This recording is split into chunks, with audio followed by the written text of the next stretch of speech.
Hi, my name is Vanessa Lech. Today's video is going to be a tutorial of how I access my medical records from Veterans Affairs, U.S. Department of Veterans Affairs through the Ebenefits.va.gov account. There's rumors going around, swirling around the internet sphere that they're going to be merging the VA from Ebenefits.va.gov to ID.me. I actually really hope that they do because I find the ID.me website to be a lot more user-friendly, the software, compared to the clunky, more archaic Ebenefits.va.gov website. With that said, there's not adequate tech support available to help with these things at all in my experience. I'm actually very tech savvy. So I've been told and I've come to realize, comparatively speaking. And I've actually had tech issues with the different websites and stuff. And, as with everything with the VA, it's like there's some huge organization, all this money, blah, blah, blah, blah, blah, but very little help to be had. So, you know, um, yeah, so I think I called one of their numbers or something, never got through to anybody, never received any help. I also emailed one of the tech numbers, no one ever got back to me. So I know that this is a pain point for a lot of military veterans of all ages trying to just do basic stuff with the VA, typical. And so I have found just a lot of support through videos like these on different topics that have helped me. So I hope that I can provide vicarious support to other people. There's no guarantees or promises that this will work for you. But, I'm just trying to kind of share like everyday life VA hacks of kind of how I manage situations and problem solve basically. So I'm going to go ahead and go through this and I have to black out information because I'm going into my account, and so that should be interesting how I figure this out. Anyways, but yeah, I feel like screenshotting everything would just be so confusing. I'd just be best served to actually just do a walkthrough. So that's what I'm gonna do today. All right. All right, so this is the e-benefits page. Okay. This is what we're looking at here. The old clunky looking page that I don't care for at all. And so right here is the login section. Now, if you don't have an account, you're gonna have to register. I couldn't even tell you how to do that. It's been so long since I did it. I'm sure the process has probably changed, but the login is right here. Okay, so we're gonna go ahead and click that. Hopefully the site won't be down frequently. It is down quite a lot and unreliable is what I have seen of it. Okay.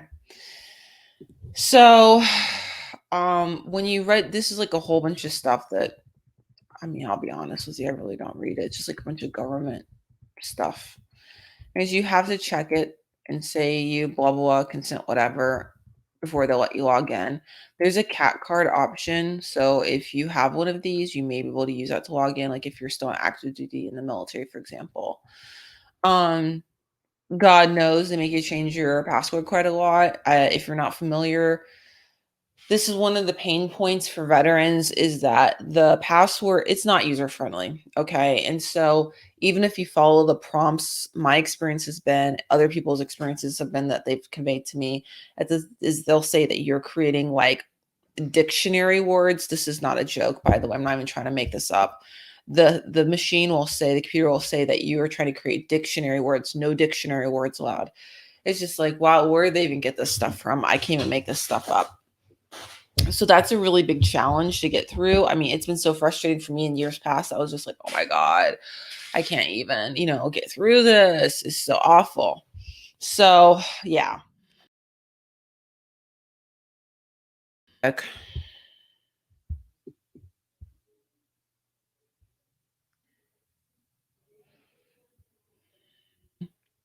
Right there.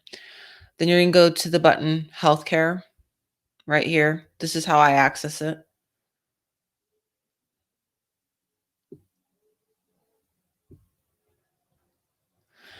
And hopefully it will work for you because it doesn't always work.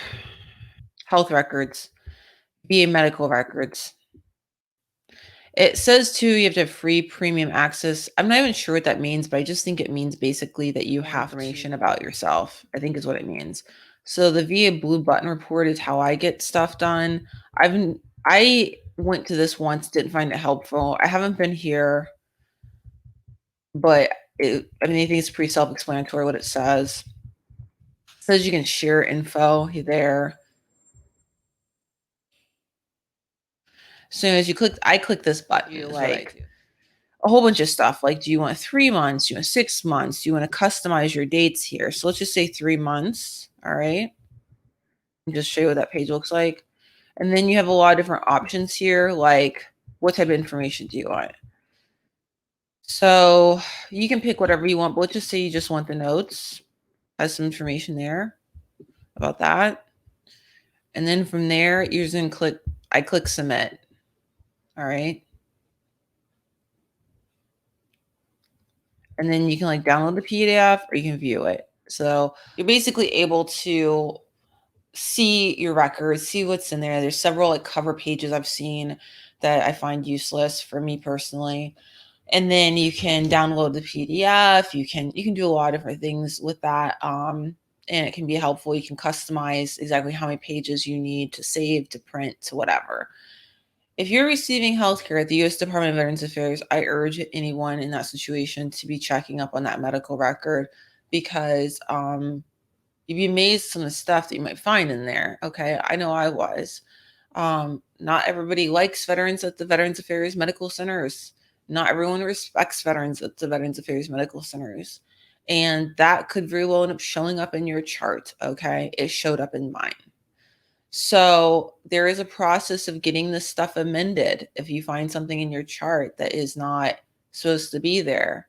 You know, I know somebody that was in a different healthcare system that was within the government. I'll just leave it at that. I can get into any more detail.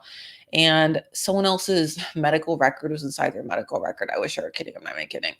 And it wasn't even like their record. So it's just stupid stuff like that happens. And I've also heard from other credible sources about just just disparaging remarks being put into people's medical records from people in the VA and another healthcare system in the government. And it's not right. And when I say mean disparaging, I don't mean like a medical opinion that someone would disagree with. I don't mean like a diagnosis necessarily or anything like that. I'm talking about just like mean-spirited remarks. You know what I mean? Like stuff like that. Just stuff that's just not medically necessary to be in anyone's medical record type stuff. Okay, so that was it for today. And I may do more of these tutorials in the future. We'll see. All right, wish you all the best. Bye.